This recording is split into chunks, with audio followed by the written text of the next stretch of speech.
Hello guys welcome to వామో mini blog. శృతి అయితే ఏ function కూడా ఇంత యాంగ్జైటీగా ఫీల్ అవ్వలేదు. ఎందుకు ఇంత యాంగ్జైటీగా ఫీల్ అయింది అనేది వీడియో ఎండింగ్ వరకు చూడండి, మీకు అర్థమైపోతుంది. ఫైనల్లీ అయితే ఫంక్షన్కి రీచ్ అవటం అనేది జరిగింది. ఫంక్షన్ వచ్చేసరికి చిలుకలూరుపేటలో జరగటం అనేది జరిగింది. అండ్ ఫంక్షన్ వచ్చేసరికి మా అమ్మ వాళ్ళ తోడుకోళ్ళ వల్ల మనవల్లదనమాట. పంచల ఫంక్షన్ మాకు చాలా దగ్గరోళ్ళు.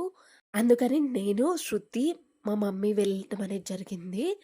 అండ్ శృతి చాలా యాంగ్జైటీగా ఫీల్ అవుతుంది ఈ ఫంక్షన్ కోసం అని చెప్పాను కదా.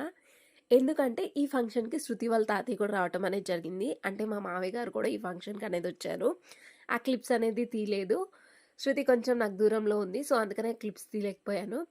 నెక్స్ట్ వీడియోలో ఏమేం ఫుడ్ తిన్నాము అనేది పోస్ట్ అనేది చేస్తాను. బట్ అంతకంటే ముందర వీడియో కనుక మీకు నచ్చినట్లయితే please do like, share and subscribe to my channel.